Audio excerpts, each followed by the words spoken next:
Selamat pagi anak-anak semuanya. Jumpa kembali dengan Ibu Tuti di tema 2, subtema 2. Nah, anak-anak semuanya perhatikan ke papan tulis. Ini tema 2, yaitu tentang bermain di lingkunganku. Kemudian subtema 2, bermain di rumah teman. Nah, kalau kita bermain di rumah teman kita, tentu kita punya sikap yang harus sopan. Sopan kepada siapa? Sopan kepada keluarga teman kita yang tempat kita bermain tersebut. Nah, kalau sopan itu bagaimana Ibu Guru? Sopan itu harus menunjukkan sikap kita harus lebih baik supaya keluarga teman kita atau orang yang tinggal di rumah teman tempat kita bermain tersebut supaya senang dengan kita. Bagaimana caranya? Nah, kalau kita setelah selesai bermain dengan teman kita di rumah teman kita tersebut, kita harus merapikan kembali mainan yang telah kita mainkan atau mainan yang telah kita gunakan. Nah, supaya tidak berserakan mainannya, supaya rumah teman kita tidak menjadi berantakan. Nah, mainan tersebut dikembalikan ke tempat semula agar tidak berantakan. Nah, kemudian contoh sikap mematuhi aturan di rumah. Nah, bagaimana contoh sikap kita mematuhi aturan di rumah? Mengetuk pintu sebelum masuk ke kamar saudara atau ke kamar orang tua kita. Kemudian minta izin sebelum menggunakan barang milik saudara. Nah, bagaimana ini contoh sikap mematuhi aturan di rumah harus kita ikuti supaya kita harus bersikap sopan. Nah, kemudian contoh sikap yang tidak mematuhi aturan di rumah. Nah, masuk ke kamar orang tua atau saudara tanpa izin. Kemudian mengambil barang milik saudara tanpa izin. Nah, berarti sikap yang kedua ini adalah anak-anak Ibu adalah berarti di sini kita tidak sopan, menunjukkan sikap kita tidak sopan. Boleh seperti itu di rumah kita, tidak boleh. Dimanapun kita berada, kita harus memiliki sikap yang sopan. Nah, contoh ini yang pertama tadi, sikap yang mematuhi aturan berarti ini sopan. Yang di bawahnya tidak sopan. Nah, kemudian selanjutnya manfaat mematuhi peraturan adalah hidup menjadi teratur dan disiplin. Suasana rumah akan menjadi damai. Kemudian akibat tidak mematuhi peraturan akan bagaimana? Nah, akibatnya adalah akan hidup menjadi berantakan, suasana di rumah menjadi kacau. Jadi intinya di sini anak-anak Ibu, kita semua apabila meminjam barang teman kita, saudara kita, atau barang siapapun yang kita pinjam, kita harus minta izin terlebih dahulu kepada pemilik barang yang akan kita pinjam tersebut. Nah, itu baru kita bersikap sopan, ya. Kalau kita memakai barang atau mengambil barang tanpa sepengetahuan teman kita atau siapapun, berarti kita sudah melakukan sikap yang tidak baik. Nah, nanti barang yang kita pinjam tersebut pemiliknya mungkin membutuhkan barang pada saat itu, lalu dia merasa kehilangan. Nah, kita akan dituduh telah mencuri atau telah mengambil barang tersebut tanpa sepengetahuan si pemilik barang. Nah, anak ibu sekalian, semuanya hindari sikap atau hal yang seperti itu. Nah, tidak boleh kita lakukan. Oke, anak ibu semuanya paham ya? Nah, sekarang ibu guru mau bertanya kepada anak ibu, apakah anak ibu guru bisa membuat jus? Iya, bisa. Bagus ya. Nah, kita semua tentu suka minum jus buah. Karena kalau kita meminum jus buah, kita akan menjadi sehat.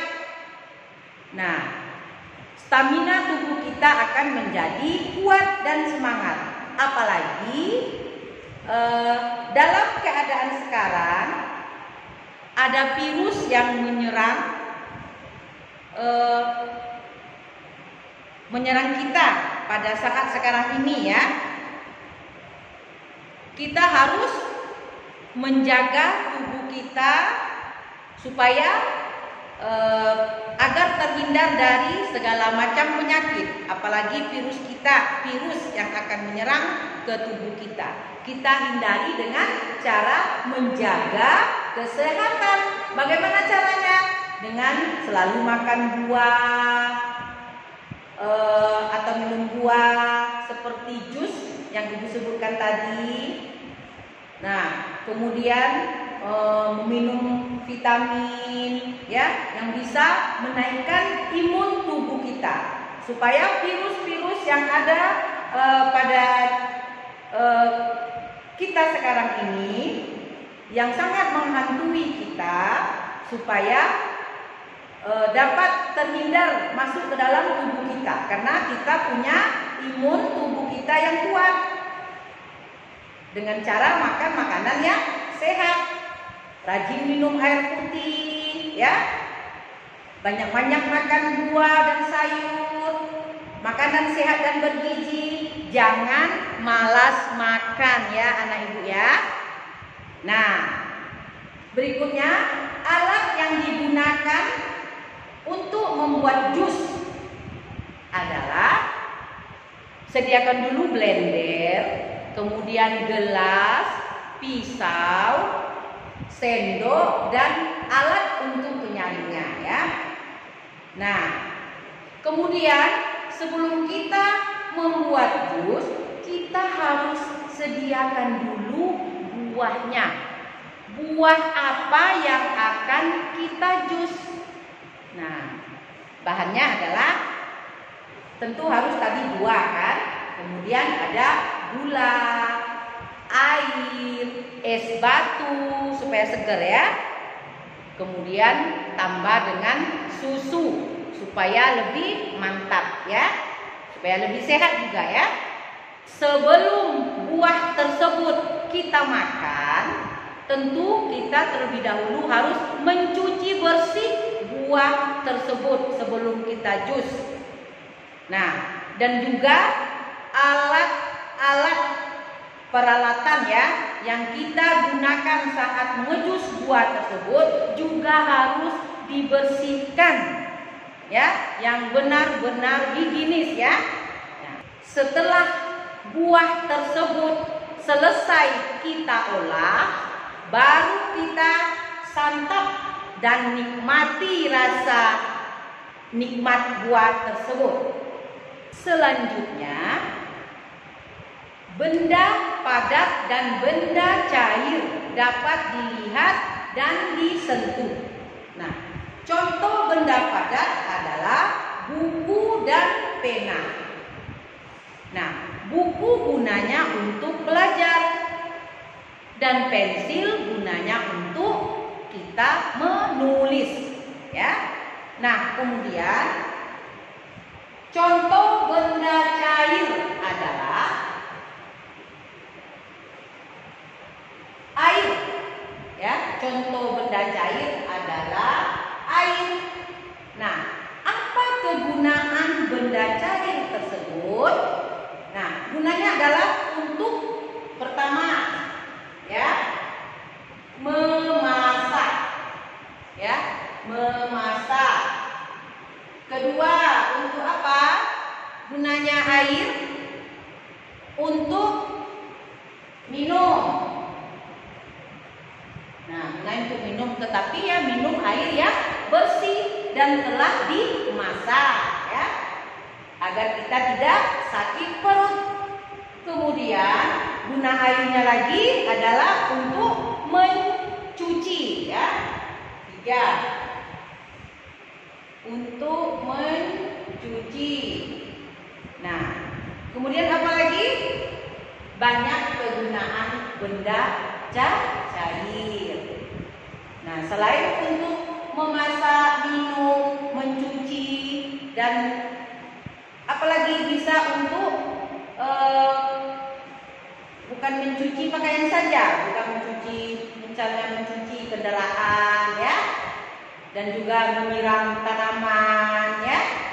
Dan juga air ini sangat berguna untuk kebutuhan kita sehari-hari.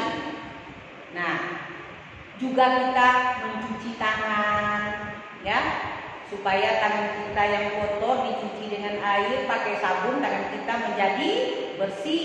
Kemudian kita gunakan juga air ini untuk mandi, ya. Semuanya benda cair ini yang dinamakan air adalah sangat dibutuhkan oleh makhluk hidup, ya. Semua makhluk hidup memerlukan air. Kemudian beralih kita kepada sifat-sifat benda gas, ya. Pertama, menempati ruangan, kemudian berubah sesuai bentuk. Ketiga, memiliki volume atau isi. Nah, contoh dari benda gas adalah udara dan angin, ya. Nah, udara ini apa gunanya, anak-anak? Guna udara ini adalah untuk kita bernafas, ya. Kemudian angin apa gunanya? Yaitu gunanya untuk menggerakkan perahu atau menaikkan layang-layang, ya. Anak-anak, gerak tari merupakan unsur utama dari tari. Nah, yaitu bagian tangan dan kepala.